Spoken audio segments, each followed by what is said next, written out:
This is Gene Lozano. I am the chair of the Access and Infrastructure Subcommittee, and I'm a member at large representing the interests of the blind and low vision. Thank you. Doris Hernandez Morales, member and a committee. Can you get closer to your mic, Doris? Right. Doris Hernandez Morales, I'm a large member and part of the committee.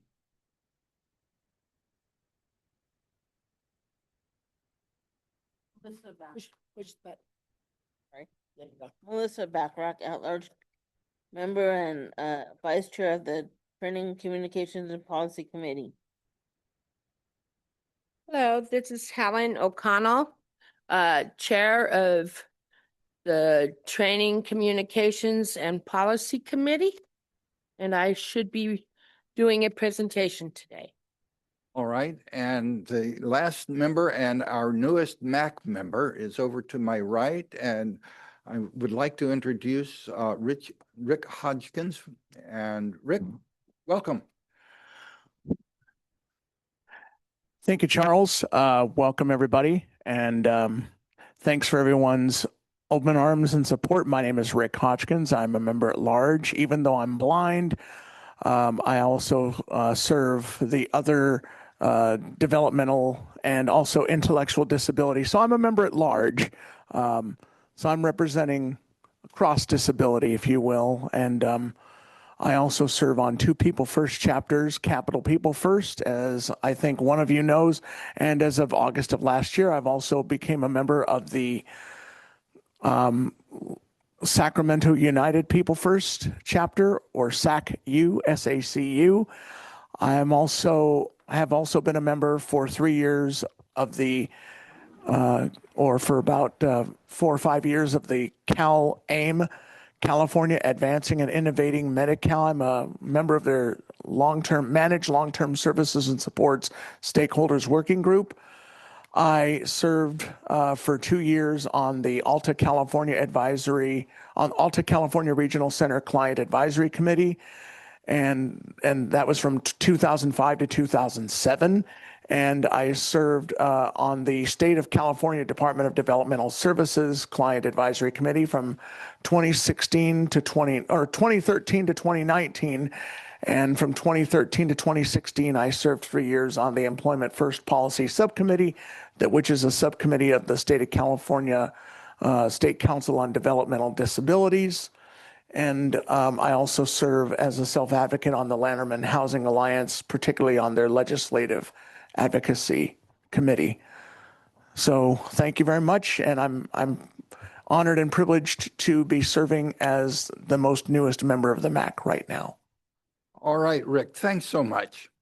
And now I'll turn to MAC members on Zoom. Would you please introduce yourselves? Pam Floor, member at large, representing seniors. Good afternoon, everyone. My name is Jermaine Ayon. I am a program manager with Agency on Aging Area 4, and I am part of the TCNP committee.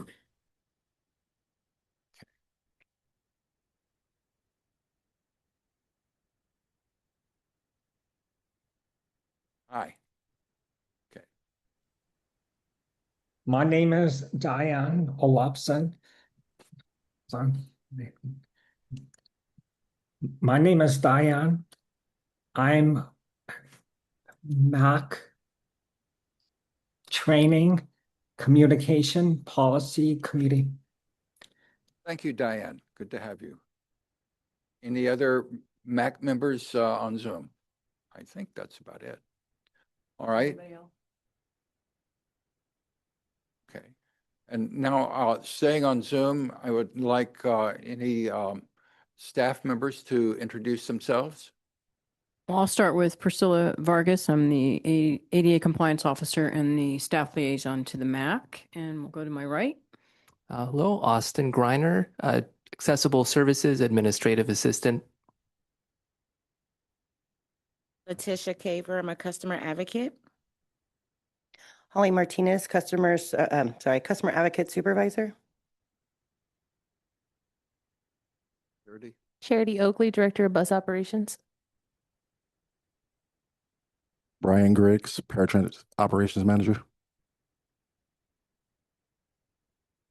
Alberta Deanda Sacartigo, Superintendent. Rowan Brandt, Assistant Planner. Vincent Beatty, AVP of Operations. Blanca Araujo, Senior VP Operations.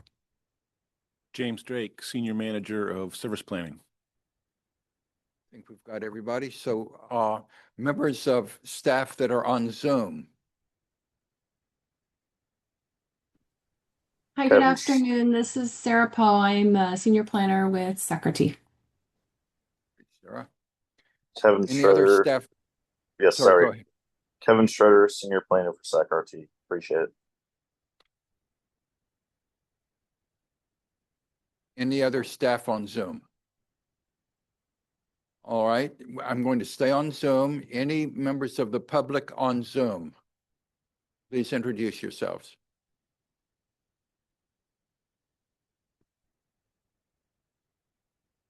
Okay. Margie? Good afternoon. This is Margie Donovan. I am an advocate in our community. Thank you.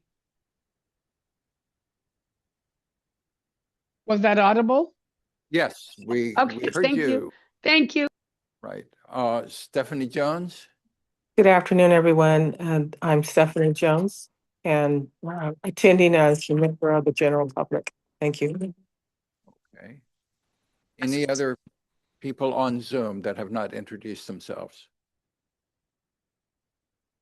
All right, we'll come back into the room and we have one more member of the staff to be introduced. You want to grab a mic? Hi there, Jamie Poole Canterbury, Director of Customer Satisfaction. Okay, members of the public in the room, and there's a mic coming around for you. Just your name, please. Oh, hi, Mike Cisneros, and I'm just a second-time member here. Hi, I'm Teresa McDonald. I'm a member of the blind community. So thank you. Thank you.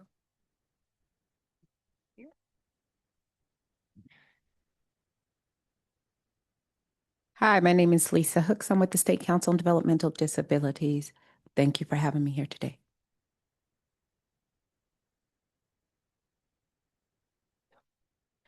Jackie Tatro, and I would like to know how to join MAC later. Thank you. Right. I think we have all introductions done. The next item of business is approval of the minutes. And are there any additions, changes, or comments about the minutes as submitted? Seeing, yes, Rick. Because this is my first meeting, would it be possible if I go ahead and abstain from voting? I think that would be quite appropriate. Thank you. Okay. Do I hear a motion to approve the minutes as submitted? I move that we accept the minutes as presented. Okay. And Jean seconds. And Jean seconds. We have, okay. All those MAC members in favor, say aye. Aye. Aye. Aye. Opposed? Abstentions? 1. Okay. Very good. So the MAC minutes from the June meeting have been approved. Now we'll move on to public comment. And these comments are for items not on the agenda. Okay. Talk about anything but what's on the agenda. Right. Any members of the public have a comment on items that are not on the agenda that are here in the room? Margie's hand is raised. Seeing no hands raised here in the room, I'll go to members of the public on Zoom, and I hear that Margie's hand is raised. Go ahead, Margie. I am so sorry, Chair Charles, about speaking up when you were in the room. We got through it. Yeah, we did. Thank you. This does fall under SAC-RT Go, but I think this is a different topic and something that I think the whole team may want to be looking at. As an example, on the 4th of July, people went to parks People went to big venues that the police had barricaded off once people got in. That created a problem for the passengers that didn't know that the buses couldn't get back in, and that created a problem for the drivers. I actually, several years ago, was at one of these big events. I will never go again. And I couldn't connect with my paratransit vehicle, couldn't connect because I had no idea that I had to walk blocks and blocks to meet them. And I don't know. I don't want to micromanage, but it seems like this needs to start in reservations. When people are going to big parks, they've got to know it's our responsibility to know that a driver is not going to be able to come back in and get us where they dropped us off. So different drop-off location needs to be established outside of the police barricades. The police will not remove their barricades for a paratransit bus. I've seen this mainly happen around the 4th of July, but it may not be restricted to that. And I wanted to bring it to the attention of the team so that they could look at this for next year when people are making lots of reservations or lots of drivers can't get in. Thank you. Thanks very much, Margie, for that important comment. Any other members of the public on Zoom have a comment they would like to make on items not on the agenda? Seeing none, we will move on to the chair report. And one thing on the agenda is to welcome Rick Hodgkins. He is here. We have already gotten to know him a little bit. So again, welcome, Rick. The other thing I want to mention is that there was some lack of communication, let's put it that way, on a possible viewing of via vehicles yesterday. That did not take place, and the communication on that was not great. So all the people that need to make that communication are in agreement that a good job wasn't done, and everybody will do their best to improve that communications on those sorts of things. I know it was inconvenient for several people. That's it for the chair report. Moving on to new business. The first two items are our standing subcommittees. The first one up is TC&P committee meeting update with Helen O'Connell. Helen? Feel so unprepared. I misplaced some of my paperwork. This meeting was held several months ago, and it was tabled twice, so I'm glad that we can finally get around to it. The main item was a let's see, a website accessibility guidelines.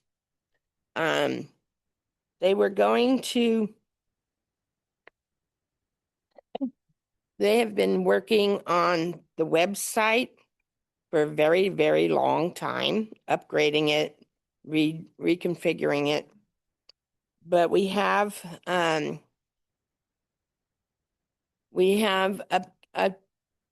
upgrades that are supposed to have legal upgrades, updates on language and ADA request. They have to give proof of compliance before the company should be hired, and then everything should be checked by the ADA compliance office to make sure that the website is completely accessible. That means for anyone of any disability. We've had problems with the site not being accessible to visually impaired. We've had some parts of it that said that they're going to communicate things, and if you were visually impaired, all you heard was music because they were showing pictures. No subtitles, nobody reading it, nothing like that. So yeah, the audio description was not there.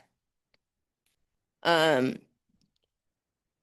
we've had several times when screen readers that are fairly common weren't able to access the website.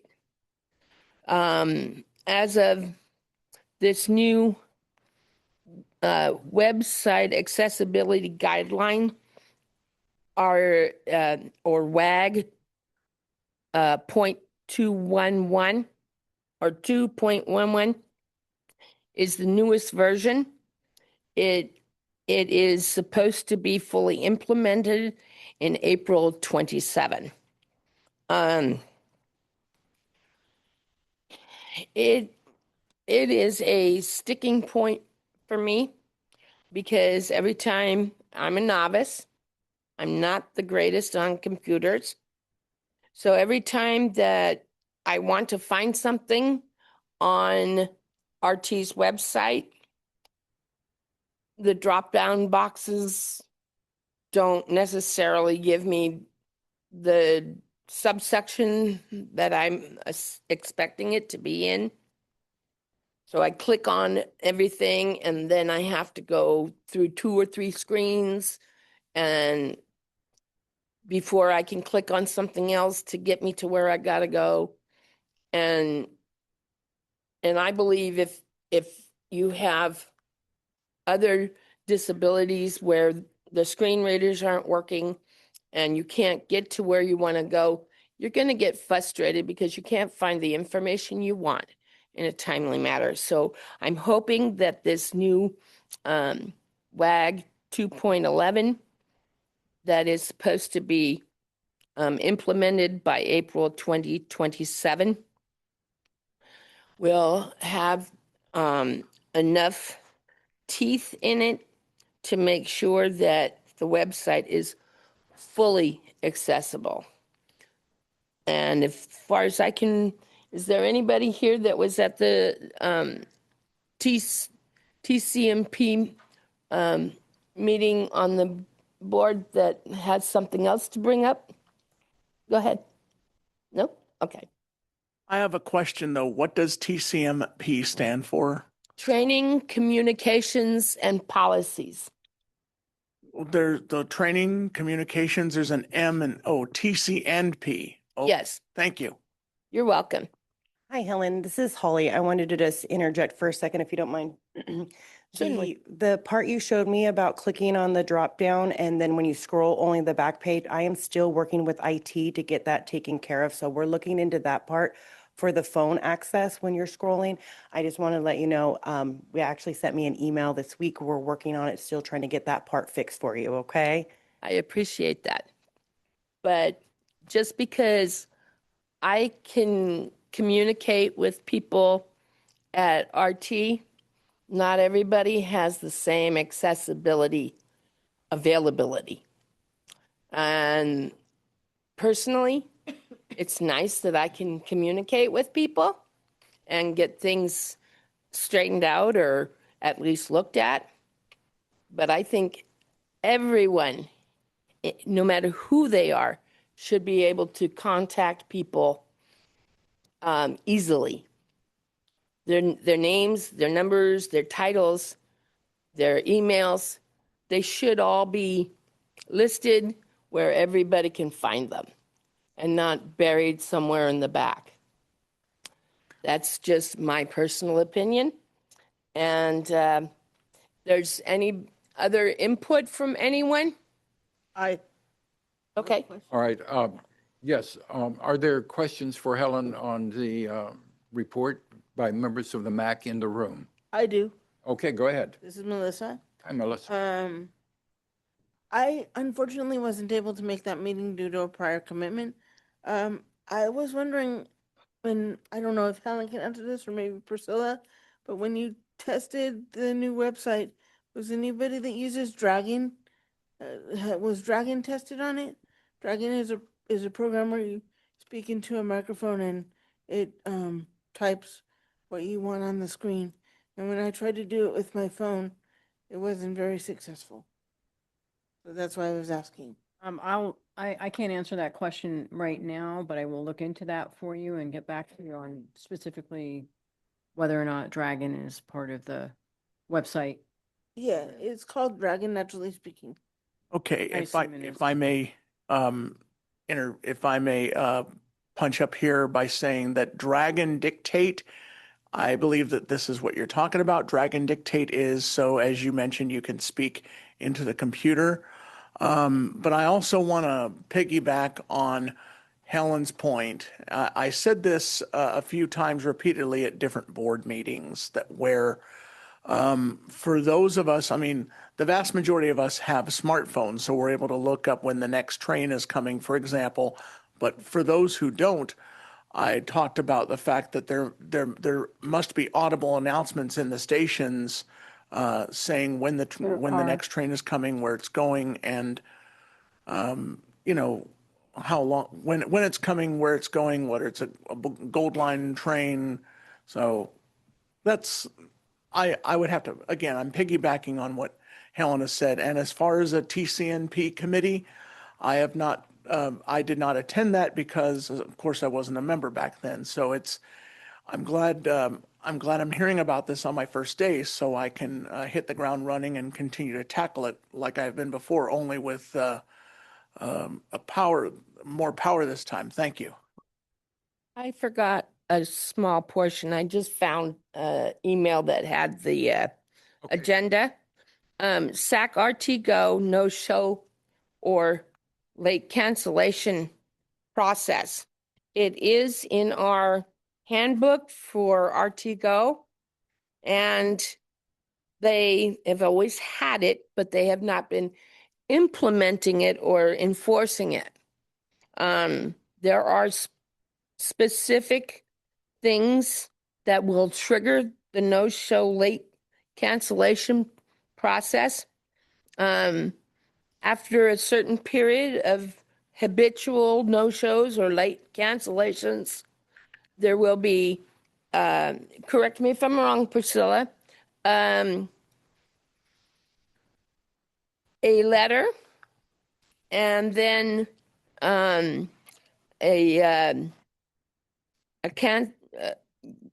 you will be restricted from having RT Go services. I believe the first one is what, one day, Priscilla? Well, initially, the person would get a warning letter. We would not be suspending anyone for their first occurrence. So it would be after that, Helen, if there's still excessive late cancels, that sort of thing. But the very first notification would be a warning letter. And then the cancellation after they have more excessive cancellations. I can't remember exactly.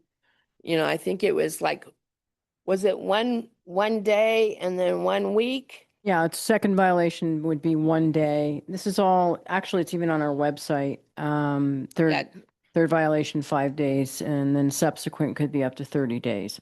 Yeah, I just found it in the handbook.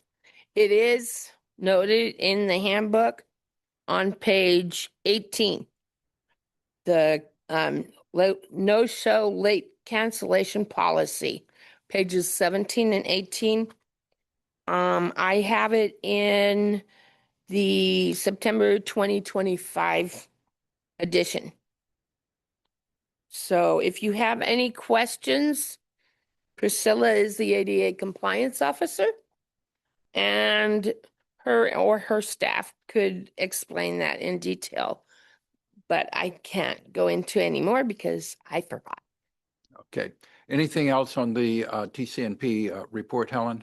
No, I don't think so. All righty. So are there any questions for Helen from members of the public here in the room? Okay. Any questions from MAC members on Zoom? Seeing none, questions from members of the public on Zoom, and I think I see Margie. Yes, thank you, Mr. Chair. A couple of comments. One is, I'm not sure what Helen is referring to about March of 27. I want to make it abundantly clear that this project has been worked on for way before Priscilla came back. This started when Janet Labrada was there. That's how many years RT has been working on getting their website accessible to people like me. And whether or not, well, we know that the feds kicked the can down the road for another year, unfortunately. However, in California, that can has not been kicked down the road. We've got the California Persons with Disabilities Act. We have the UNRU Act. Website accessibility and access falls under that. I don't know what's going on. I don't know what's taking so long. I know we've hired many companies and we don't have access, full access to that website yet as a blind person. I am seriously bothered about this. Secondly, when you look at website accessibility, you can not only address blind and low vision, you have to address people who have no use of their arms and hands, such as, I don't even know if they can use Dragon, but puffers, the whole spectrum of accessibility on the website must be addressed. I want to know, does RT have a drop dead deadline of when this will be done? This has been years in coming. And I'm going to just close by reiterating the fact that I am left out. I can't access things on that website. And I am beyond frustrated. Thank you very much for that, Margie.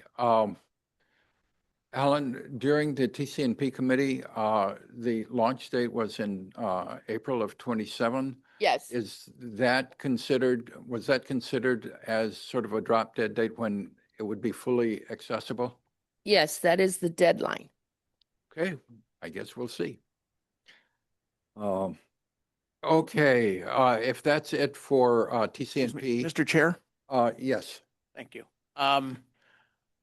Now that I know, it's not all that often I visit the RT website within years past. Even recently, I have not visited the RT website, but hearing that it is not accessible not only to those with one disability, but it's also not accessible to people with other disabilities, I am not only bothered, I am troubled by that, because we are supposed to have websites available and accessible to everyone. Again, people using sip and puff and sip devices, no use of their arms.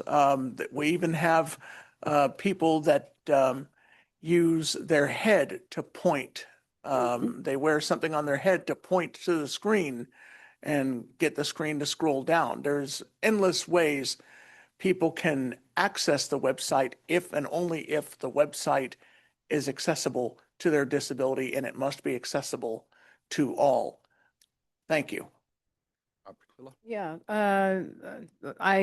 we have spent a lot of time on this project since I came on board, and as Margie mentioned, even before that, but it was with a different vendor when Janice was here, and that didn't go anywhere as far as getting the website fully accessible, and that means everything.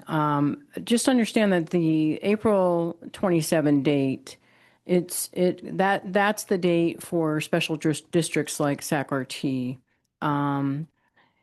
to be in full compliance. We are looking at the WAG 2.1 level AA as it's really the floor. You can do more. Obviously, you can always do more, and there's not going to be fully accessible information that would, unless we do more and more and more, and that's what we are trying to do. There's a lot of effort underway on a monthly basis. We work with the vendor, so we still have a lot of interaction, and anything that comes up Plus I'm getting accessibility reports every month. On that particular meeting every month. And there's definitely effort to continue improving. So just know that this isn't like put on the shelf and we're not paying attention to what people are experiencing. But if you do have issues, and Margie had mentioned your frustration, again, I know you don't want to necessarily always have to go through that complaint process, but it really can be helpful because we have more information we can push forward. Or just send us information, call us so that we know what as much as you can share what you're frustrated with or what you're not having a success with would be helpful to us. Okay, Margie, quickly, we need to move on. So go ahead, Margie.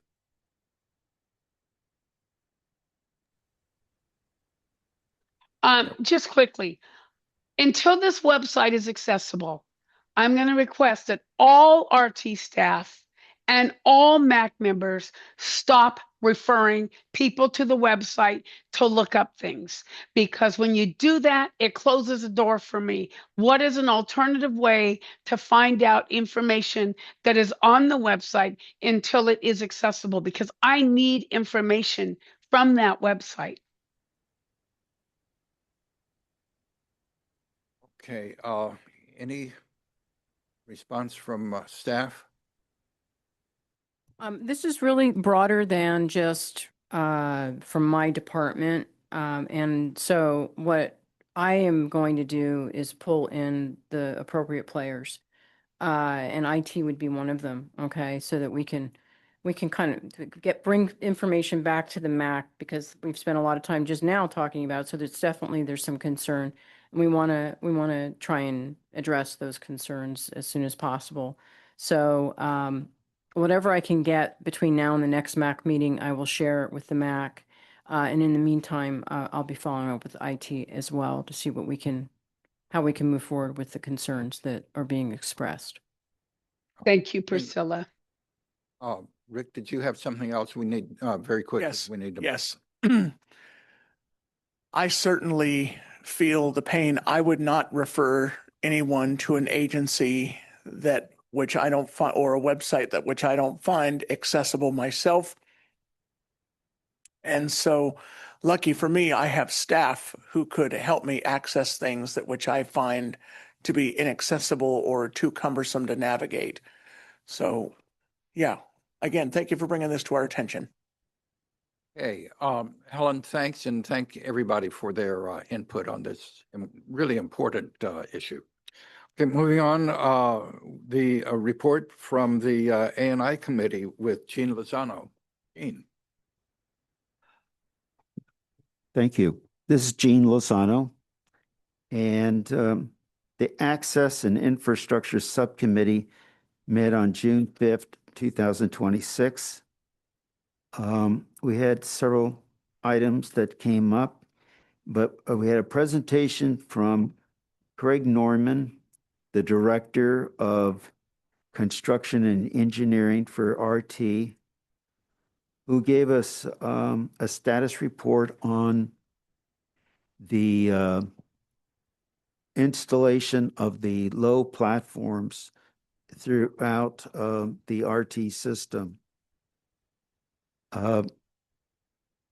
We learned that all the Gold Line stations have two-car platforms. That is, that if a low-floor train consisting of two cars could pick up and drop off people at those stations.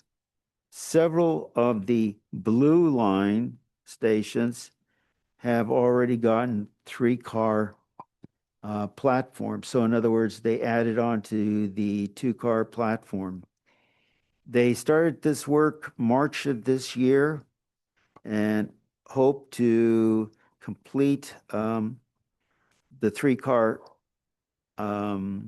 installation later this year. We were told also that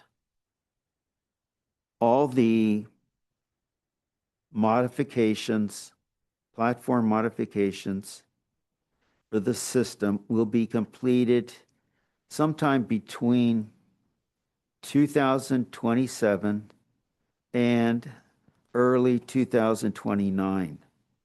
Now, that will mean that all the lines will be able to have low floor light rail vehicles operating on them. Now, that means we have physically the stations are constructed there. Now, the question, which we do not have, and I don't think RT has it either, when will the light rail vehicle fleet be totally low floor? It is trying to get the money to cover the costs of all the vehicles. And we've been told, and I think RT is still hoping by 2030 or 2032 to have the entire fleet converted over to low floor vehicles, and which means the mini platforms would then be taken down. I asked the question to Mr. Norman, and that was these platforms their construction, are they going to be one single continuous platform, the low floor areas? Or will they be, split separate platforms along the platform, the original platforms? And he said that all the stations, with a few exceptions, will have single continuous platforms, low floor ones, so that you will be able to move up and down the length of it, not having to worry that you might have to get off that one section and go a few feet over to get onto another section. There are some stations, and I don't know what they are. I suspect 29th and R Street is probably one of them, where there has to be a mid-block crossing and there's drainage issues, so that the platform is two separate ones. The important thing to understand is these platforms have been aligned so that when the train does come in, even a 2 or 3 car train, the doors will be aligned with the platform, and the directional door indicators that are on the ground, those bar tiles, they'll be lined up with doors 2 and 3 of the first train car in the train. Next came up the question about barriers between the light rail vehicles, and Vince Beatty, Associate Vice President of Operations, said that since the light rail vehicles we have they're not at the actual level of the train platforms, and they have to be accessed through a ramp. That then means that without level landings, there isn't going to be barriers between the cars. That's federal law. It is not RT's. Federal law does say that, and I've read it.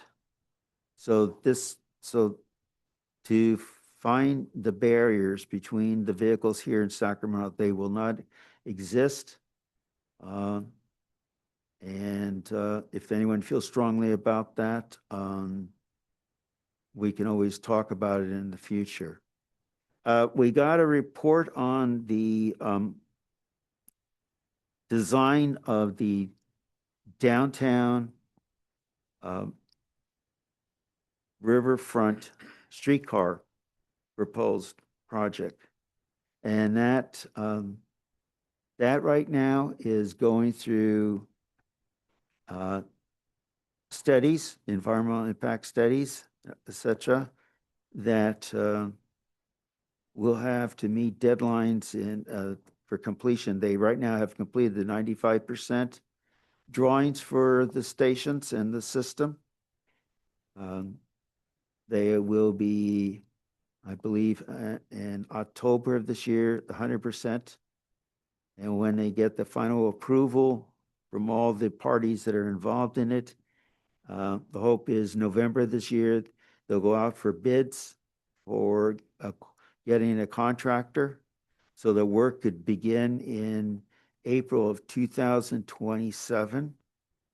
And with the completion, I believe it's April 2029. I'm doing this from memory right now, so I could be off on the date. The S700 streetcars, they are the same vehicle as the light rail vehicles we have. However, they do not have the car that will be operating on the streetcar line will not have the coupler so that another car could be attached to it. It will be a one-car streetcar train that will go through, but the interior of the car will be identical to what we have. So you will feel very familiar with those streetcars when you enter them if you ride the S700 light rail vehicles on the system. And I think just because of time, I think I've wrapped it up right there, Charles. Okay, Gene, many thanks. Starting out with MAC members on Zoom, do you have any questions for Gene? Seeing none, MAC members here in the room, do you have any questions for Gene? Helen? Yes. Just a minute, Helen. Jean, I don't know if you know the answer to this, but is it true that there are only going to be an extension of 3 stations between the downtown station, the Sacramento Valley station, and the end of the line in West Sac? Let's see, from my memory is that, yes, the train will be operating from Sutter Health Park and in West Sacramento to Sacramento Valley Station, there at the Amtrak station location. It will be, I think there's going to be a stop at 2nd and Capitol Mall. And another one, there will be 2 station platforms at Capitol Mall. And if there's any RT staff that is familiar with it that could fill in that, but that's what comes to my memory right now. So they're having all this money, and we've had this project on the books for at least a decade. And they wanted to add another environmental study. It has to be done. Yeah, and I am not positive, but I think RT was trying to say that it was not necessary because they already did it a couple of times. But yeah, it's been a long road. Yeah, and you got to understand too is RT is not the owner of this system. They are operating it, but it is the city of Sacramento and the city of West Sacramento. Those are the parties, and including the design has to be approved by those parties, and they have more clout. So And you have, it's typical for many environmental impact reports, and they're needed, but yeah, so. Yeah, they have a time limit. They're only good for so many years. Yes. Okay, thank you, guys. Rick, you have a comment? First is, what does the AMI, what is the abbreviation for AMI? It's my first day I'm learning all the different abbreviations and acronyms. A&I stands for Access and Infrastructure. A&I, okay. I did say that at the beginning. Right. Okay, I didn't quite hear it because you're all the way at the other end of the dais. Also, when you said that all the stations are going to be, all but a couple of stations are going to change, what things are, what places, what stations are going to stay the same? It sounds to me like that there's going to be an extension of some platforms and other stations, that whereas at some other stations, the platform will be divided. Okay. You probably have been following the news for several years that stations have been closed, and what they've been doing is pouring concrete on the original station platforms, so that and it's about, I think, 14 inches, 14 inches high from the down to the grade of where the rails are. And that is so that you can then enter, you'd be on those low floor platforms to enter the trains, either by stepping up door 1 and 4 by stairs, or otherwise a ramp that comes out in doors 2 and 3. And so the length of it, they practically, this raised concrete will go pretty much the whole length of the existing platform, enough so that 3 light rail vehicles coupled together can serve that station. But there's some places where they will not be able to make a continuous platform, where some section you'll have to get off one platform. If you wanted to get from one, like car 1, and you want to get into car 3, you might have to then get off the platform, walk on the existing lower platform, and then get up the other section of it. How is that physically possible to get off one platform and get on another? There are ramps. It's ramps. Okay, there'll be some flat, They're all flat. Okay, And then, good. but there's ramps to go up them, yes. And there's barriers that prevent you from going off the platforms. Okay, that'll be good. And then my third, because the last thing I would want is for someone to be forced into the rail bed. And then my third question was surrounding the streetcar. First, I want to note and report that this has been on the books for 12 years, not 10. It was voted down in 2014 and then revisited 2 years later when Mike Wiley was CEO and general manager. My final question is that when it comes to the streetcar, I've been on the streetcar, and I would report that I've been on the streetcars in San Francisco many times. On the F700s that are currently on the light rail lines, the driver's cab is separate from the rest of the car.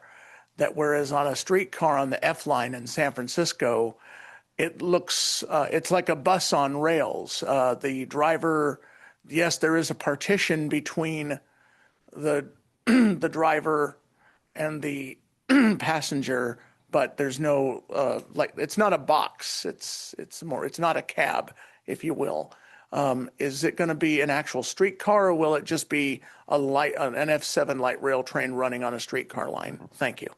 Going to be the actual S700 vehicles, that are light rail vehicles, that will not be able to couple up to another train car. and its transmission, suspension are different so that it can operate stopping more frequently than a light rail train, but otherwise the interior is identical, including where the driver cab is. There will not be any change in the interior or exterior that's visible to the public. Okay. All under the car. Okay, well, thanks very much. We need to move on. Sorry, Charles. So, no problem. All right, let's move on now to item C, which is Mobility Hub Implementation Plan with Sarah Poe and Kira Reed of Civic Thread. Thank you. If I could have screen share capability. Can you get closer to your mic by any chance? It's just my desktop. Is this better? A little bit. Okay. Yeah, it is. You have a volume setting that you could turn up your volume. Yes, my volume is up. Are you guys still having a hard time hearing me? Yep, that's better. Okay. I'll just try my best to project. And if the host can allow screen sharing for me, please. Yes, you are a panelist. It says disabled share on my end. Working on it on this end. Thank you.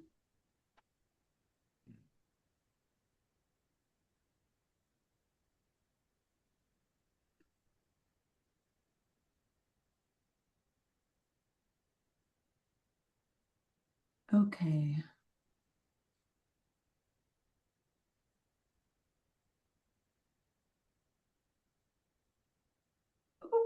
Can you guys see my screen? Yes. Great, great. Well, thank you for having us today. My name is Kiara Reed, and I'm the Executive Director of Civic Thread. We are a small nonprofit located here in Sacramento, and we work on planning and advocacy in and around transportation planning. We've worked on transportation and land use projects across the region for over 20 years, and we're really glad to be on the agenda today. I think the last time we were here was for the bus stop improvement plan a few years back.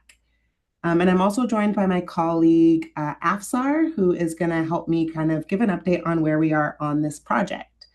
And while we're here, we just want to share a little bit more about the work that we've been doing with our partners at SacRT and Sacramento Building Healthy Communities for the Mobility Hub Implementation Plan. So this is really an introduction to the project, a check-in on our progress, and we want to align before we move into the next phases and make sure that we're providing opportunities to engage with the Mobility Advisory Council as we progress this project forward. So we would love to come back to this group, especially as we move into phase 2 and 3 of the project. And again, today, just going to be a quick recap of how much progress we've made to date. And for those of you who have low vision or are blind, we do have a presentation up. That presentation is on the intro slide. It has an icon of a bus and partner logos, including Civic Thread's logo, the SacRT logo, the Sacramento Building Healthy Communities logo, and a funder logo. This project is funded by California Air Resources Board. So there's a California Climate Investments logo.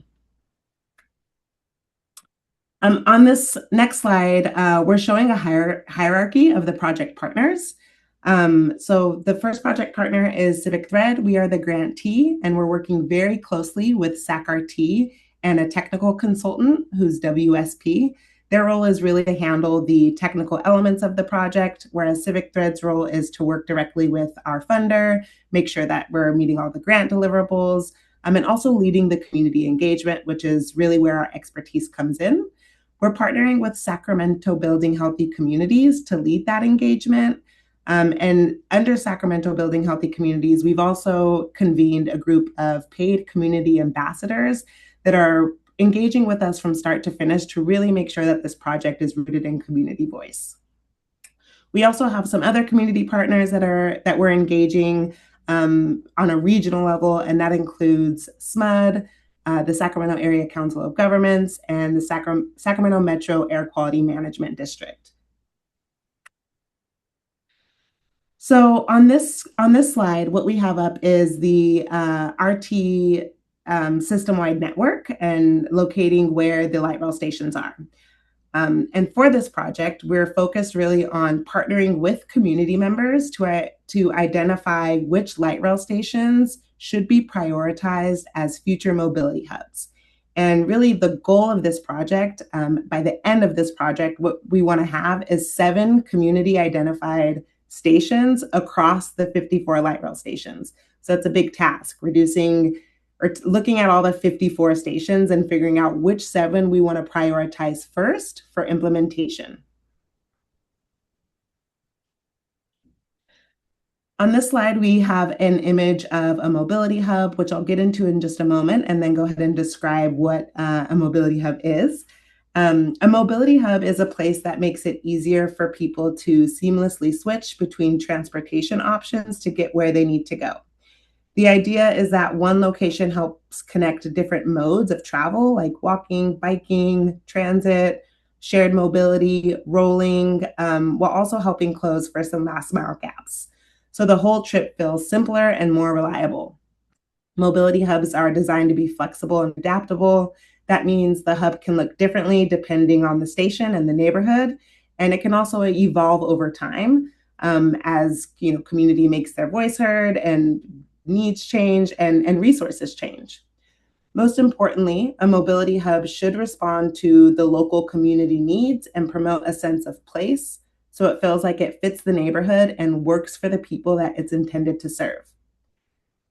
And in the image of a sample mobility hub, we have electric vehicles that have charging stations. There's kind of people milling about the potential mobility hub. There's storage lockers, shared bikes and scooters, trees, a vendor selling coffee, benches, and a bus stop with a bus pulling up. So where we are in the project.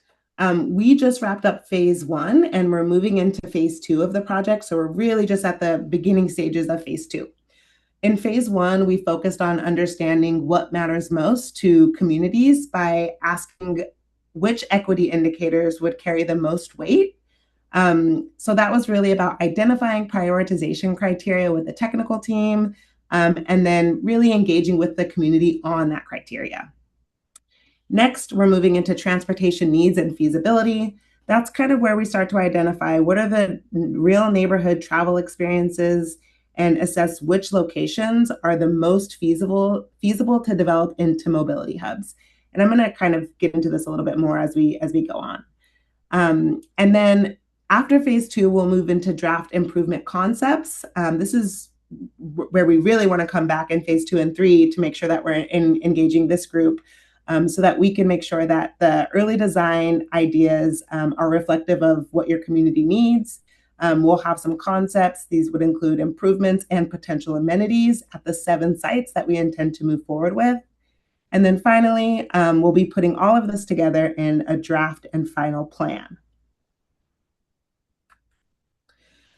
So I want to talk a little bit about phase 1, and then I'll pass it over to my colleague Afsar to kind of talk about some of the pieces that made up phase 1. I'm going to give a high-level overview just so you can get an idea of what happened during the last phase.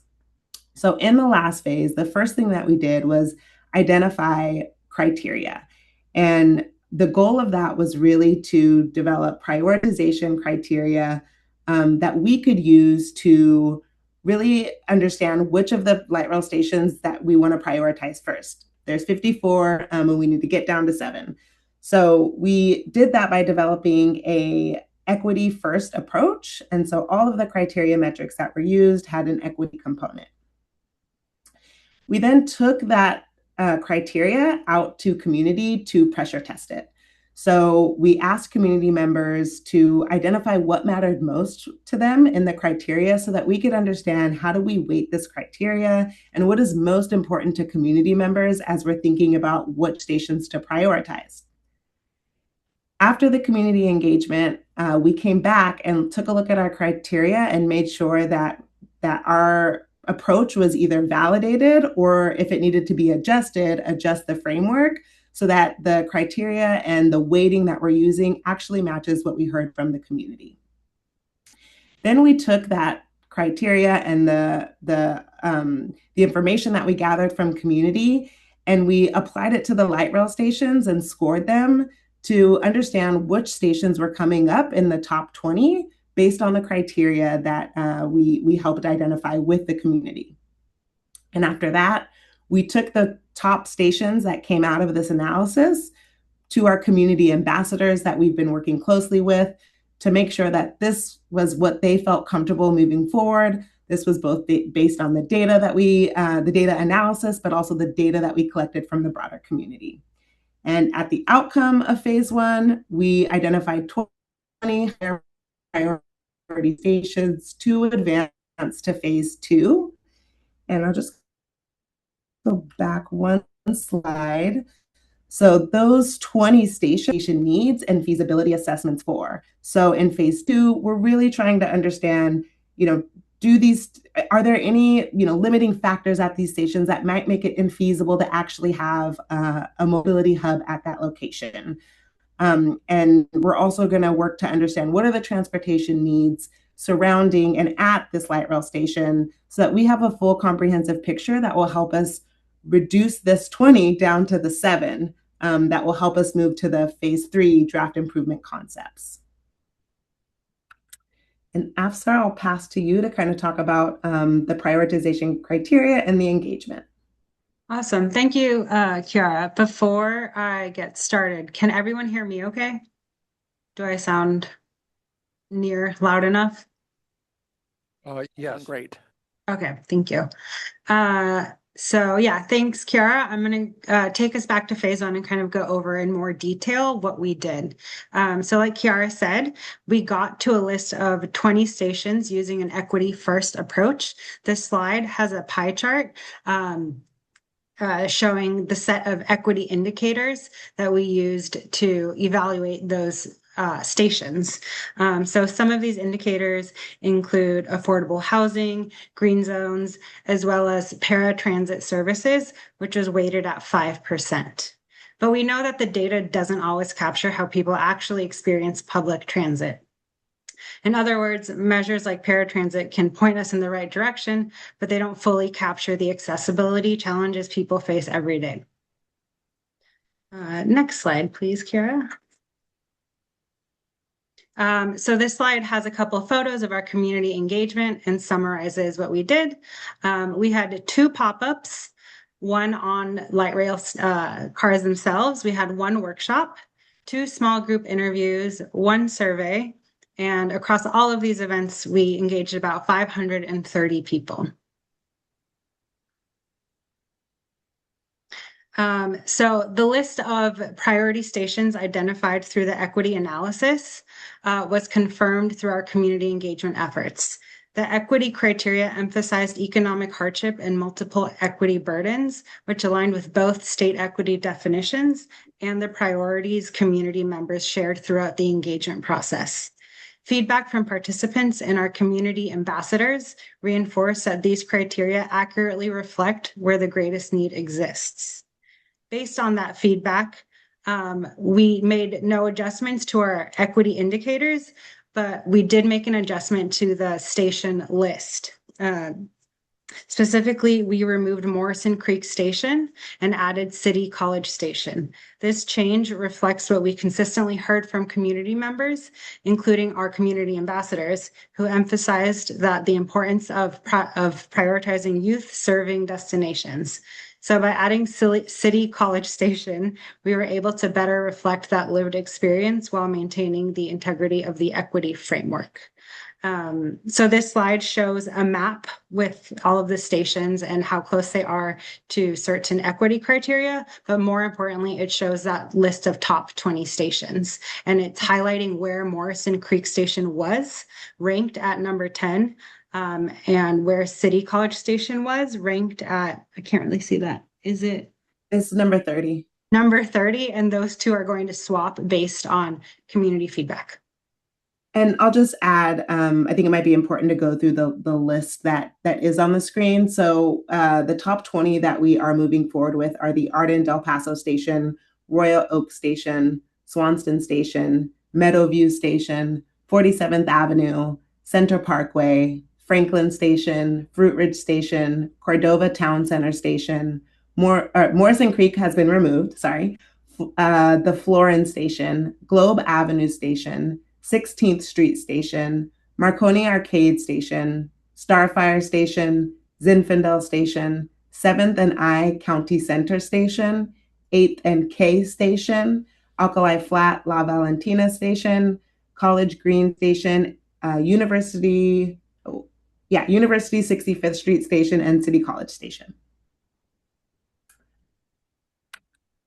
And so again, this is a high level overview of kind of where we are. We are in the process, and we're moving into phase 2, and we're thinking about engaging both in phase 2 and phase 3. And so we wanted to come to this group and share our progress, but also understand what should we be considering from an accessibility standpoint as we move into these next 2 phases, and how do we make sure that that what you're experiencing on the ground is reflected in what we're building as part of this plan. And we would love, again, to come back to this group once we are officially in phase 2 and ready to receive engagement, especially around transportation needs, and then again around the amenities themselves. But we did want to open it up if there's anything that folks want to share with us for us to be considering and to pass along to our technical partners, to help make sure that we're providing what folks are actually needing on the ground.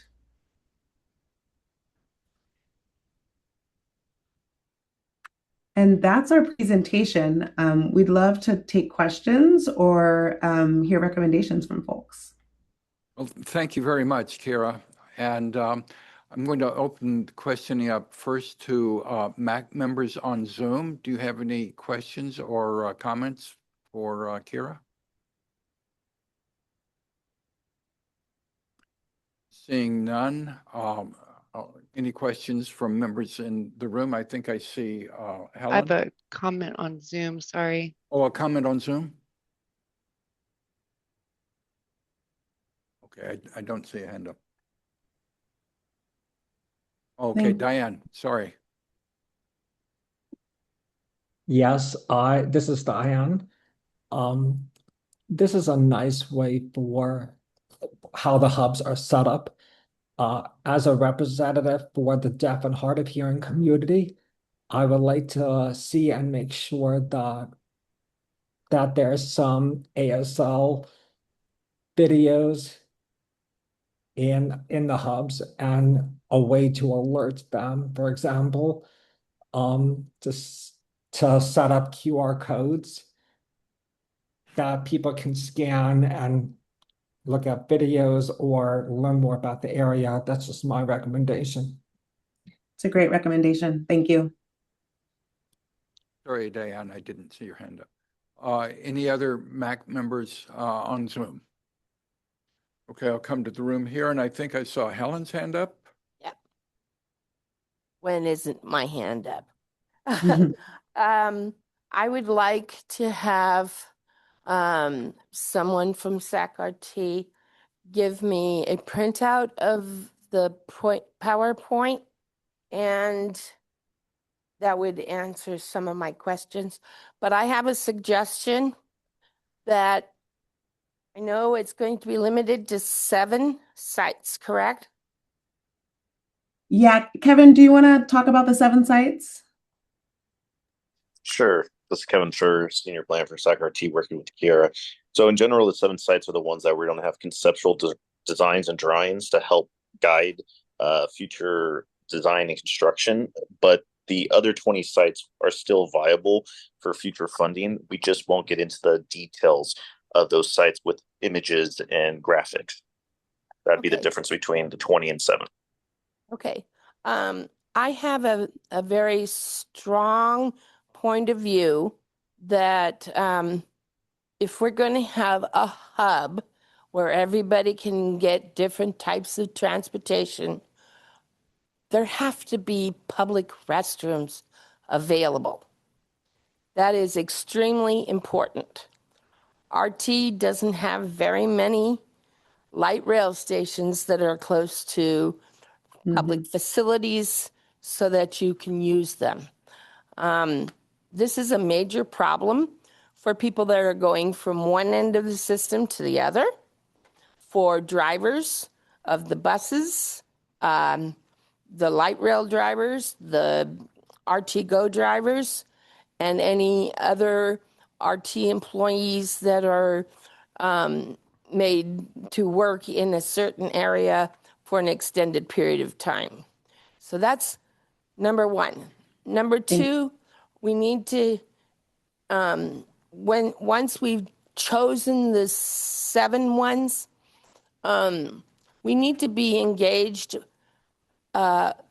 before things get built. So it's easier to change a line on a diagram than it is to move a concrete wall. And this has to do with a lot of, what do they call it? Universal design. Because if you have universal design, nobody's going to argue with anyone about having a restroom that is 19 inches instead of 12. Okay, the commode needs to be 19 so that everyone can use it and it won't be limited to one spot. There are many disabilities that need that kind of an accommodation.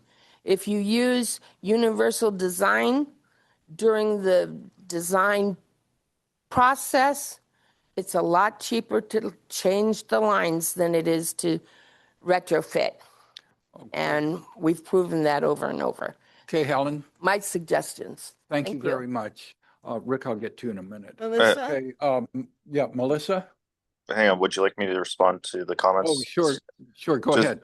So just to respond to those comments, part of the citing criteria for the 7 or the 20 that we're looking at does include public restrooms. Now, I cannot guarantee that any funding in the future, we do partner with different agencies to create these mobility hubs, could include bathrooms. But to your point, we are examining sites for the potential to have bathrooms. And if we would to have bathrooms in the future, we would ensure that for the public, we would ensure that they're ADA standards so people can enter and leave the bathrooms, to your point. So I just wanted to address that. We don't have funding now, but the consideration is there for bathrooms and consideration for ADA stalls.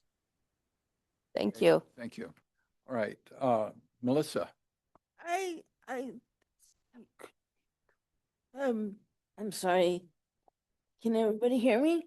Yeah. Okay. You ran through that list kind of quick, but thought that the purpose was to combine like the buses and the light rail and other types of transportation all in one place, therefore calling it a transportation hub. I'm wondering why you would choose places like Globe and other places when there's places on the light rail, which I ride consistently, that already have bus and light rail attached to them. And I don't see, I mean, I haven't been to the Globe station in a long time, but it seems like it'd be harder to put stuff over there than places where there's already connections between bus and light rail, like Manlove, for example. Yeah. Just wondering how Sure. you picked the places that you did. Okay. And that, sorry if I can respond to that, Kevin Schroeder, Senior Planner. So to that point, the Globe, for example, we do anticipate there is a current study with SJJPA. They are the Stockton train providers. They are looking to add a station in Del Paso, only 1,000 feet away from that station. So there would be connectivity with a different service. So that's why it's also in consideration. Our park and ride also is right by the new library. So there's a couple of community amenities. And to your point about having bus and light rail connections, that's ultimately one of the feasibility study items.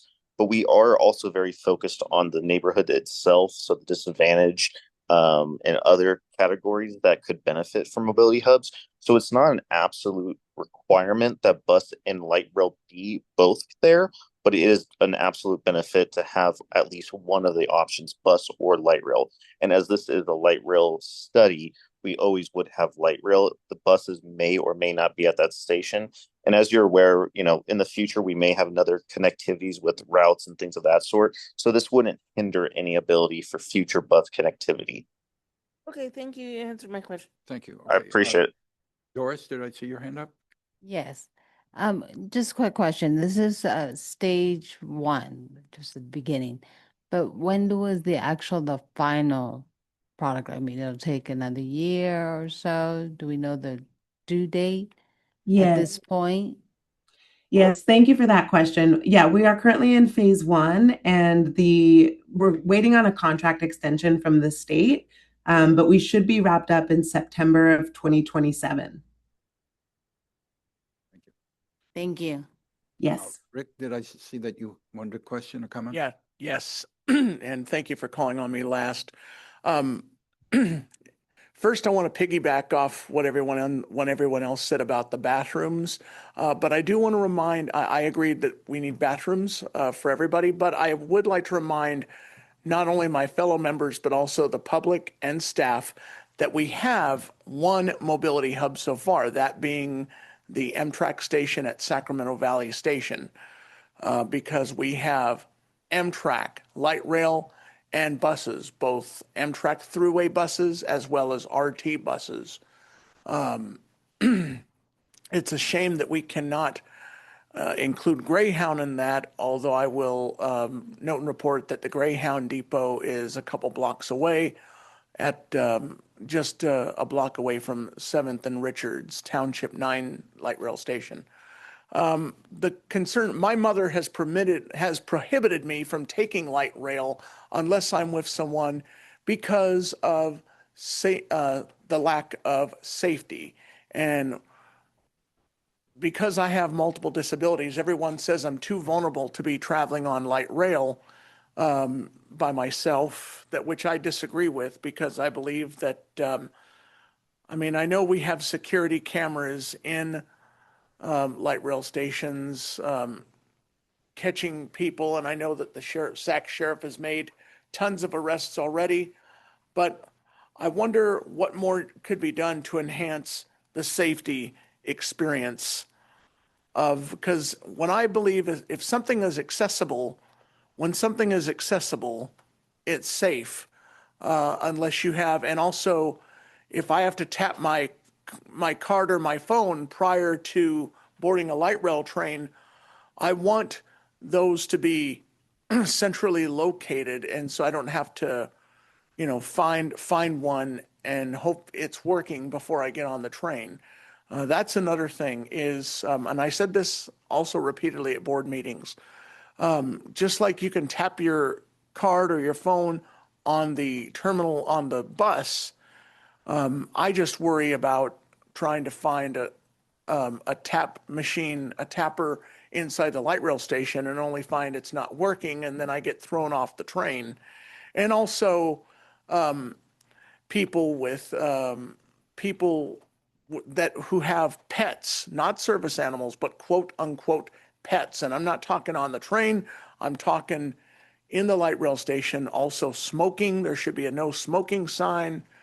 No, I know that these are paid fare zones, but still, 2 years ago I had a situation where I ran into I heard somebody with their dog. I observed someone because they had their dog was barking. I don't know if it was on a leash or not, but I also smelled somebody's secondhand smoke. And so in enhancing the accessibility series, whether we're dealing with a mobility hub or not, we also need to enhance safety. We've done somewhat good so far, but that we need to continue to build on that. Thank you. Okay, Rick, thanks very much. For the people from Civic Thread, I want to suggest that you talk only about the safety issues in your mobility hub. The safety issue on the light rail is another subject, and we'll talk about that at another time. We have talked about that before. Oh, I didn't know that. So, My yeah, question hence- was, is there going to be a third phase or is there going to be two phases? All right. Can you respond to that rather quickly? Yes, oh, Kevin, did you want to respond? I'll just, if you can respond to the third phase, I will respond to the safety. So as these mobility hubs are established, we will have safety features, lighting, security cameras, things of that sort. We know these are assets that we want to maintain and are benefits to the communities. So to that point, we would not just install features or benefits in the community without making sure that they are safe and maintained. And if you would like to cover the rest, Kira, thank you. Yeah, thank you. We're currently in we're right between phase 1 and phase 2. There will be phase 3, which is really about designing the draft concepts for the 7 mobility hub sites. And then the final phase will be developing the actual plan that will show us how we actually implement. Okay, thank you very much. Okay, in the interest of time, I'm going to, we need to move along here. So I want to thank the people from Civic Thread. This is a really interesting and important thing. So look forward to your future reports to the MAC. Thank you. Okay. All right. The next item on the agenda is SAC-RT proposed cart policy on SAC-RT buses and trains with Priscilla Vargas. Thanks, Charles. We are in the process internally developing a CART policy, and this will be a policy that goes to our board of directors. So I don't have the exact timing of the effort, but it is something that is happening internally, and we've experienced a lot of carts that are being used by people who are disabled and have actually requested a reasonable modification to board the bus train without having to fold up the cart, empty it and fold up the cart. So we had quite a large number of those requests more recently, but I know out in the system there's a lot of individuals that are using a cart to travel, to put their shopping items in there, etc. And so I wanted to just give the MAC an update on this. I don't have an exact timeline as to when the policy will be ready to go forward, but it is being developed. There's going to be some information in that policy about maybe more specific dimensions, et cetera, as it relates to the card itself. We are granting reasonable modifications for people that are requesting to not have to fold their cart based on their disability. They wouldn't have to empty the cart and fold it before boarding. But we do have this in the works. And so the folks that we have granted the reasonable modification request will hear back from us once we know what the cart policy looks like. And I believe I can probably provide more information maybe at the next meeting relating to the policy and the status of it, and share more specific details with the MAC. But wanted to at least get this on the agenda for you to be aware of it. And if you have any questions, feel free to ask. I have a really quick question. I know we're trying to move quickly. Yep, go ahead, Melissa. Charles, it's a question statement. I ride the light rail probably at least once a day, and if not several times a day. And I've seen many carts. I don't know the people that have the modification approvals and that don't, but I felt uncomfortable as a disabled person asking someone who is obviously impaired and maybe they have groceries in their cart or whatever it is that they have in their cart to fold it. So I'm just encouraging you, when you make the policy for these specific people that have modification approvals and for everybody in general, does it really make sense to make people take out all their groceries and fold a cart if they're using the light rail, which is open to the public, to get from point A to point B. I, I mean, I know that they're trying to do that for wheelchairs, and there's nobody more sympathetic to that than I am. But let's make it something reasonable. And I'll make one more statement. Policies are only as good as they are enforceable. I was on the light rail today, and I saw several people that had little dogs, little like Chihuahua dogs that weren't service dogs. Obviously, they were on ropes, and the transit ambassadors came on and asked for tickets. Not one of them said anything to the people with the dogs that were obviously not service dogs. So if you're gonna make a policy, however you choose to make it, consider that it is only as good as it is enforceable. Thank you. That's my comment. Thank you.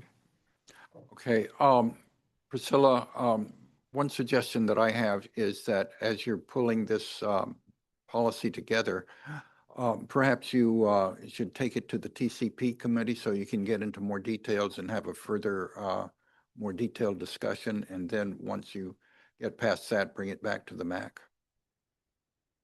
I'll certainly look into the feasibility of that, Charles. Thank you very much.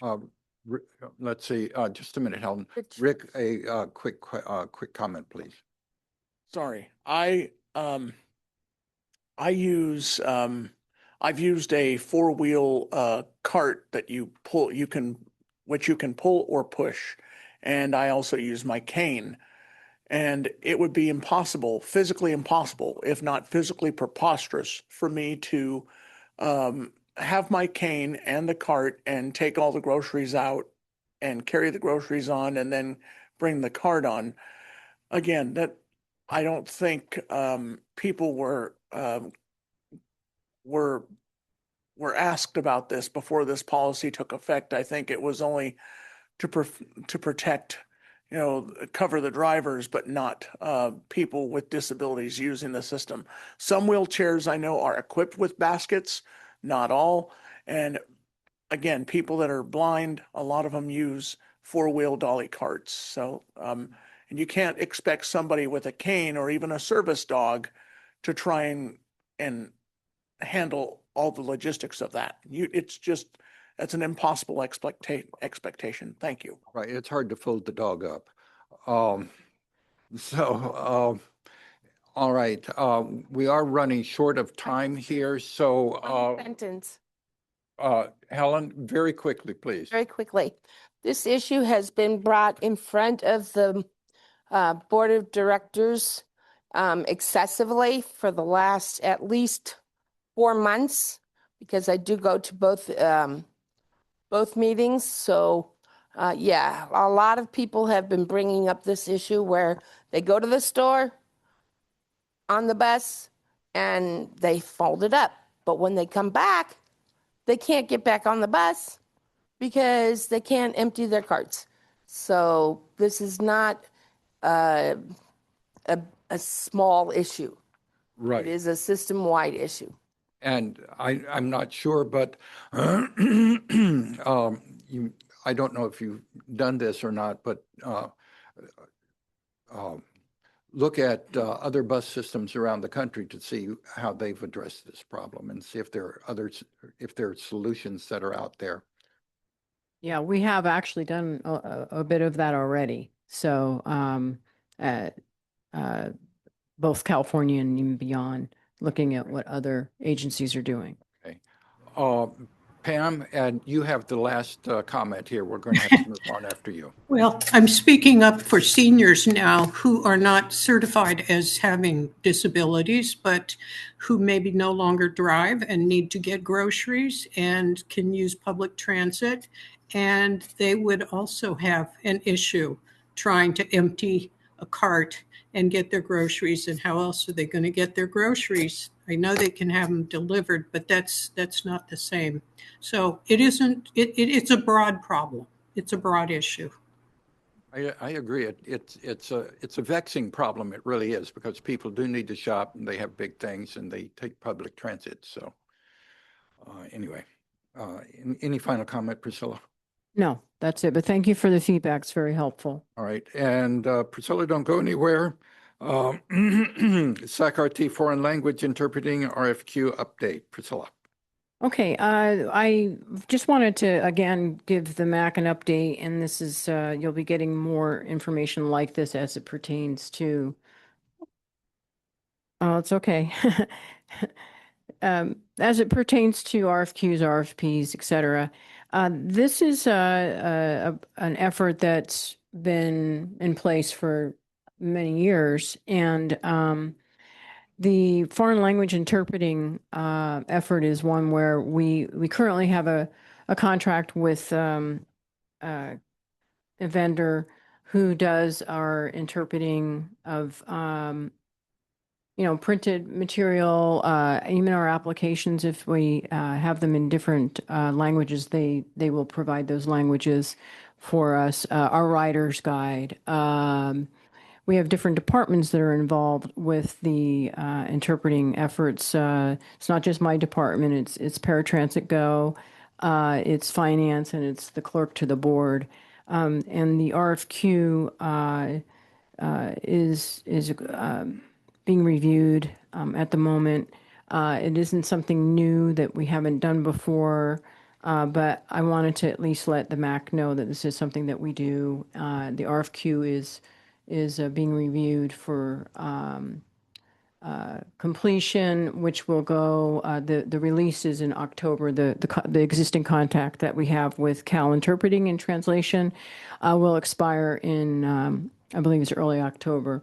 So we're ahead of the game, but we wanted to make sure to bring this to the MAC. I don't think it has there shouldn't be any concerns with what we do with this particular type of a contract, but it is good for you to know. And you never know what you might provide by way of a question in this meeting that might be helpful for me. So with that, there's lots of foreign languages. I mean, it's just numerous. Our expectations are pretty high in what's being requested that we provide that information in a timely manner. So the vendor typically is very responsive. We've had good luck in getting information done very quickly. And I just mentioned a couple of examples of what the outside vendor does. But other things can come up that are necessary for the vendor to do an interpretation, and also the translation. We have folks that, like in my department, that don't speak English and they speak another language, and we're trying to do an in-person, whether it's in-person interview or a phone interview. And this particular service, they provide that interpretation by simply us calling a number or having someone even come in physically if it's an in-person interview. So we have been doing this for a long time, and it's just the contract is going to be expiring, so we have to put the RFQ out to bid. So Thank you very much, Priscilla. And I would suggest that if there are any MAC members that have comments or questions about this, that you contact Priscilla directly. And we're going to move on here. Okay, under old business, the downtown streetcar project update, that has been tabled for this meeting, although there was some discussion of this earlier. Number B, SAC-RT Go fourth quarter report update with Charity Oakley.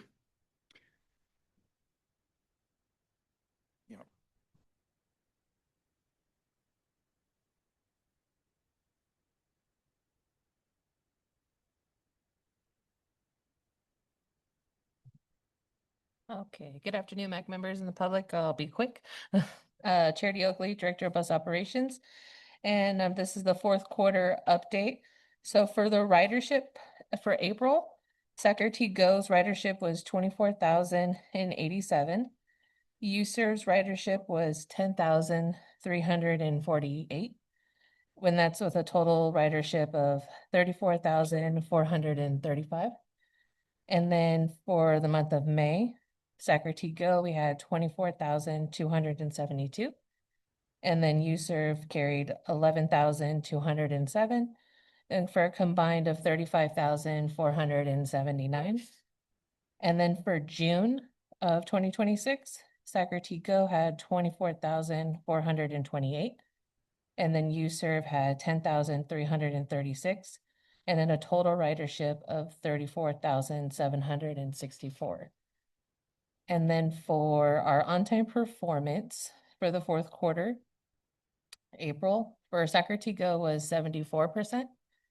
UServe's on-time performance was 97% for a combined on-time performance of 85.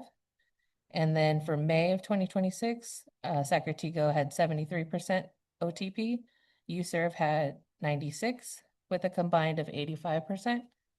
And then for the last month, June, Socrates Go had 75% OTP. UServe 100% OTP with a combined of 87%.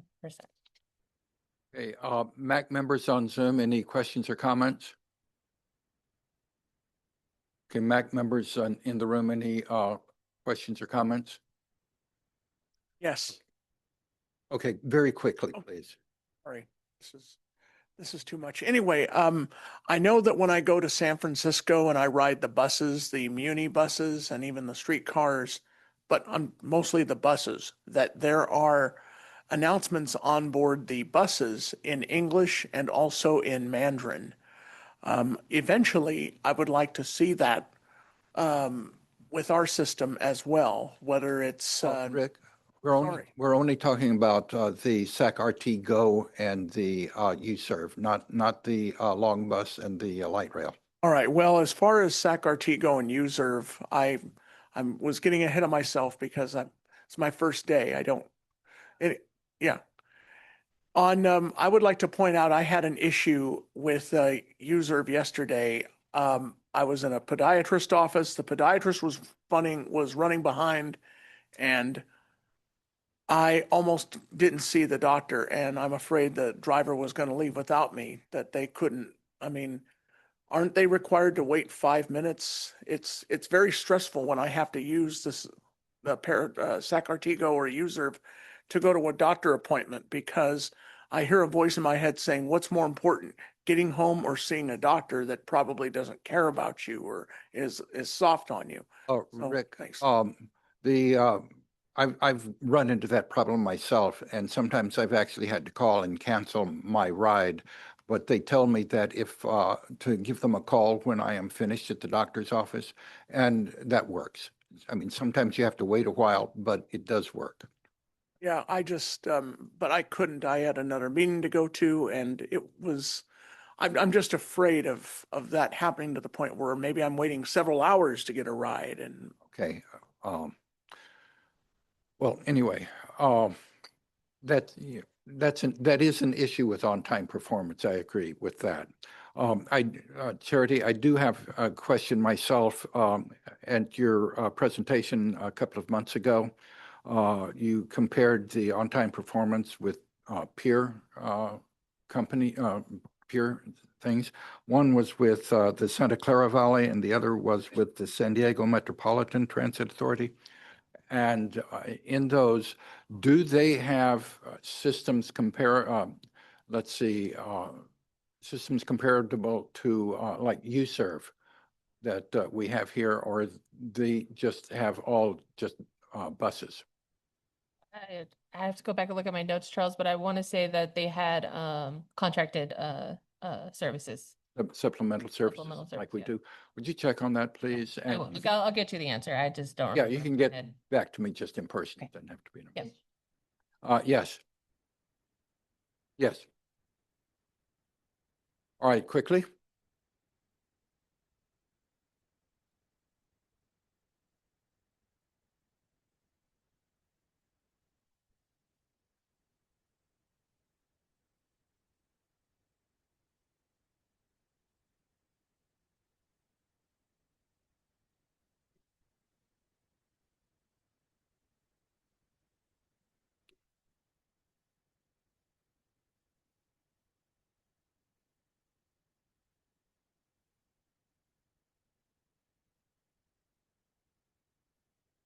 All right, SAC-RT staff, you hear that? Thank you. Very good. Thanks for that comment. Appreciate it.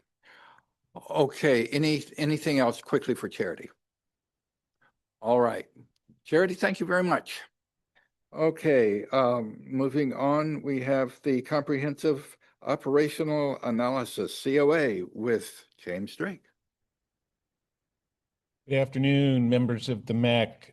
James Drake, Senior Manager of Service Planning. Thank you for having me today for a little update on our comprehensive operational analysis. There's two elements to this project, an upgrade to our short-range transit plan and an update to our long-range transit plan. The timeline is our draft short-range transit plan should be out soon, possibly next week for public review. The long-range plan will, that's probably a few weeks away still. Once these are completed, ready for public review, they'll be posted online. I heard earlier, we don't all necessarily like the web page for sharing, but we will post these online. We'll put out email notices. We're happy to email versions to people. We're happy to provide hard copies to anyone who requests. Just please reach out to me or reach out to me by way of Priscilla if you'd like a copy. I expect that we'll probably be looking at September to take this to the board for presentation and consideration. A few highlights on the short range transit plan. We'd like to fix up the schedule on Route 11. We think we have a way to maybe get service out to Delta Shores 7 days a week.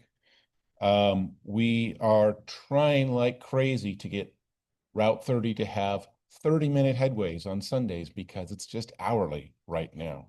We're looking at a very minor detour on a very minor route, Route 109, one of our commuter routes out in the Orangevale and Fair Oaks area, to have it go by and make a quick stop at light rail to help augment the capacity on the Gold Line because we have all these state workers coming back with the return to office order. We're not that crowded yet because it's summer, but we expect it will continue to pick up. We are working with and would like to continue working with the city to get a bus stop, a single bus stop we need on Arden Way to help fix up the schedule on Route 13. We're trying like crazy to get a new trip on one of our commuter routes from Elk Grove to Franchise Tax Board. All of this is to say, we have some cool proposals in here we think people will be excited about. How would we make this happen when SAC-RT is having budget problems? Altogether, this is a cost neutral proposal. Means we do have to make some cuts somewhere. We have to reallocate from one place to another. We have no funds, no budget for expansion. So there will be some proposals for some reductions to segments of certain routes, maybe one or two routes entirely that are more lightly used. You see all that in the plan.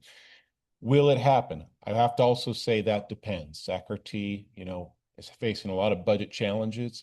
At this stage, what we'll do with this short-range transit plan is in September, we'll be looking for general endorsement of the plan, but we'll probably be in a bit of a wait-and-see posture district-wide as to what to do budget-wise if we're really in a position to move forward with cost-neutral changes, reallocations, and improvements, or if we end up in more of a service reduction type scenario. In that service reduction scenario, that would really be covered more in the long-range plan. But I also want to emphasize, before I jump to that long-range plan, on that short-range plan, we also have a number of suggestions that are, they're not service changes. They are, I guess I'd call miscellaneous, kind of low risk, low cost suggestions, usually small capital projects to help improve our customer experience and improve our operational reliability. And just rapid fire, we want to take another look at bus rapid transit in the Northeast area. Auburn Boulevard, Greenback Lane, we think may have gotten overlooked in our last high capacity bus study. We want to work with Citrus Heights on that. Fare structure really needs to be normalized and simplified between Elk Grove and SAC-RT, two different fares. Holidays, two different holidays between Elk Grove and SAC-RT, needs to be made uniform. Bus stop signs, same goes for that. Two sets of signs, Elk Grove and SAC-RT. A lot of discussion on the Gold Line. The schedule on the Gold Line, I think, frankly, needs a little bit of help. We've placed some emphasis on trying to fund and complete design for double tracking on the Gold Line to extend double track out about a mile from the current end of double tracking. We're recommending SAC-RT look into another crossover at Sunrise to help take trains off the line when they become disabled more quickly.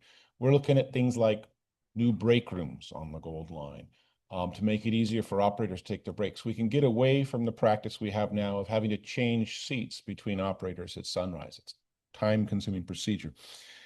We're looking into an exclusive lane. We want to do further looking into an exclusive lane on 8th Street, where right now our trains run in mixed flow. We get a lot of delays at night. It can throw the whole system off, Gold Line and Blue Line, when they're held up by event traffic going toward the arena. And one thing we always get a lot of questions about is partnerships with other agencies. That's another thing we want to place big emphasis on, is continuing to develop a partnership with North Natomas Jibe. They used to give us money to fund commuter bus service. There's a little less demand for commuter bus service now. We'd like to bring that back, though, especially with return to office. We'd like to see where ridership goes. And if commuter service isn't in the cards, we might like to talk with them about taking some of that money and putting it into more local bus service, trying to augment Route 11 or Route 13 out there. To change gears a little on the LRTP, I know we don't have a ton of time today, long meeting. Always a lot of good discussions in this group. But the long-range plan would really be 3 scenarios, 2 expansion scenarios and 1 no change scenario in funding. For the expansion scenarios, we'll be looking at what SAC-RT could do with another quarter-cent sales tax, what SAC-RT could do with another half-cent sales tax countywide. The big numbers we're looking at, with a quarter-cent sales tax, SAC-RT would have about another $80 million per year of new revenue. Of that amount, we would need about 40 million of that to basically for budget balancing going forward. As we know, SAC-RT is struggling a little bit with funding and costs. We would propose to spend another 20 of that 80 million on state of good repair. That's replacing buses, replacing light rail vehicles, replacing track, ties, ballast, overhead, those kinds of things, substations, crossing gates that get damaged, those kinds of things. That would leave basically $20 million for new things, for expansion. And what that means is with a quarter-cent sales tax, a modest increase in local funding, we'd be on stable financial footing, and we'd have money for a few new things. We wouldn't have money for like light rail extensions and those kinds of things, but we would have money for BRT on the Stockton Boulevard corridor to make the ride-free program permanent, to make improvements to bus stops, low-cost improvements like that, to bring about frequent bus service on 3 new routes, Route 11, Route 30, Route 81, and to fund some bus service in new areas. I'm going to jump to our half-cent scenario. $160 million of new revenue. Same amount would need to be set aside for budget balancing and state of good repair, but that would leave more like $100 million for new things. And with that, we think we could actually afford some light rail extensions. We are kind of checking and double checking those numbers. A lot of that depends on what we assume for cost escalation over years. We all know inflation's been a bit of an issue. It depends a little bit on what we assume in terms of matching funds. What fraction of these large projects would need to be paid out of a new local measure, and how much we could get from other state, local, and federal sources. But suffice it to say, a half-cent sales tax would give us a lot more options to play with, and we're trying to figure out ways to make both an airport line and an Elk Grove line affordable. Still lots of money left over for bus rapid transit on 5 lines, frequent bus service on 5 lines, late night service, coverage to 5 new areas, headway improvements just from 60 to 30 minutes on a lot of the routes and on weekends, and a few key capital projects. Throw more local match funds at the Horn Road Station in Rancho Cordova, toward that double tracking project on the Gold Line, and to a new badly needed bus garage. Lastly, the long-range plan will take kind of a first look at potential service reductions. We want to kind of be prepared for the less favorable, less happy scenario. There's not a quarter-cent or half-cent sales tax on the ballot right now. This isn't the Bay Area where there's a big local effort afoot to get local bailout money. So SAC-RT is going to be looking at ways to get other revenues to reduce costs. But if service reductions do have to come into play, we're taking a first cut in this plan on what we could save from different options. and looking up to a total of about $40 million as an upper bound in what we need to save per year. About half from bus, half from light rail, and a little bit from fare changes. The one thing I'll say at this stage is usually when we get to a stage, if we have to make service cuts, there's a lot of interest in raising fares rather than cutting service. We looked into that. The most we think we could generate from a fare increase would be about $2 million a year. And typically we've found that fare increases, they kind of spread the impacts around, but they tend to be really impactful to ridership too. We tend to lose a lot of riders when we increase fares. People are very sensitive to price. I think I'll leave it at that for now, though. Right. I've seen Helen's hand over there. Chair Yes, Johnson, I'll turn it back to you for questions. Helen, you have 15 seconds for your question. Okay, it's not a question, it's a statement. I was informed that there will be a increase on the ballot. It did have enough signatures to get onto the ballot. I don't know all the details, but it's going to be on the ballot. What I tell people, and yeah, the Sacramento Safe Streets and Transit Measure, they gathered sufficient signatures pending verification of those signatures to qualify for the November ballot. I'm always duty bound to say that, it's a citizens initiative. SACRT has to be pretty scrupulous about avoiding both the fact or even the perception that, we're helping manage or anything like that. But we do all read the papers, so I think it's fair to say we'd all be happy for that to be sure that is a citywide measure. It's not countywide. Right. So it wouldn't generate as many funds. They'd be purpose restricted to the city. And a great deal of them would be earmarked for expansion. I understand some of it would be for budget balancing. All right, I'm going to cut the questions and comments off there. And I tell you what, next time you come in, we'll put you at the top of new business. Okay, deal. All right. Thanks you so all. much, James. And Blanca, you have only 5 minutes. That's either a really good thing or a really bad thing. Yeah, let's see.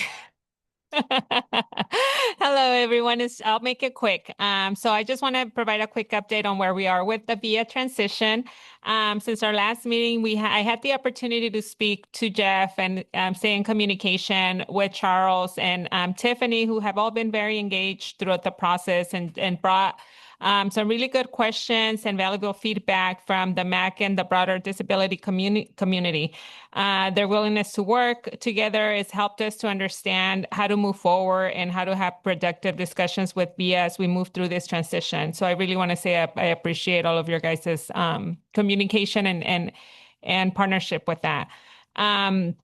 So what we're trying to do and the plan is, it will be is that one of the biggest update that I want to provide and what we talked about is that VIA has agreed to participate in the August, September, and October MAC meetings to provide detailed presentations on the topics and concerns that have been raised by the MAC and the community, including share rights, driver training, customer service, driver communication, and English language proficiency, and other key operational areas. So rather than have them come and do a big presentation like they did last time, we're going to focus on each subject so they can have enough time to go through that subject, and then it allows you guys to just specifically ask questions in regards to those things.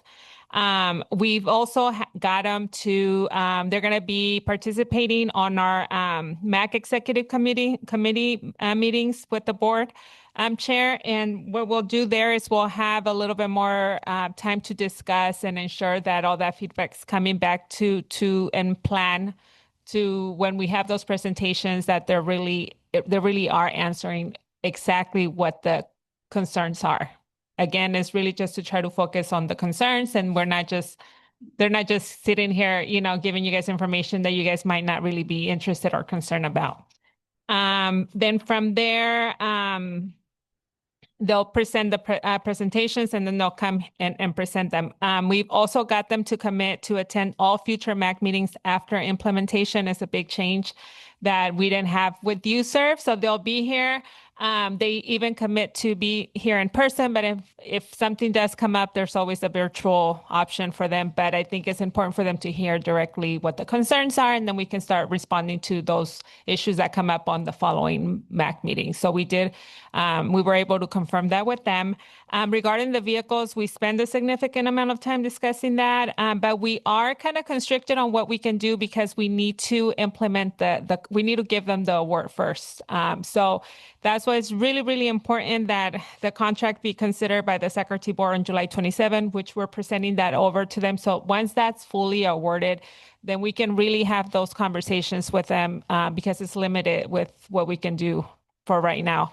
So that's pretty much the biggest, the biggest probably things that have come up with the group, and I wanted to make sure that we all were on the same page in regards to how we're going to move forward. The goal is to continue communication and making sure that we bring that over to the meetings here, and then we're also looking into a broader way of communicating to those that aren't making it to the meeting, whether it be social media or email blast and whatever we can do to kind of extend that communication out of the MAC meetings.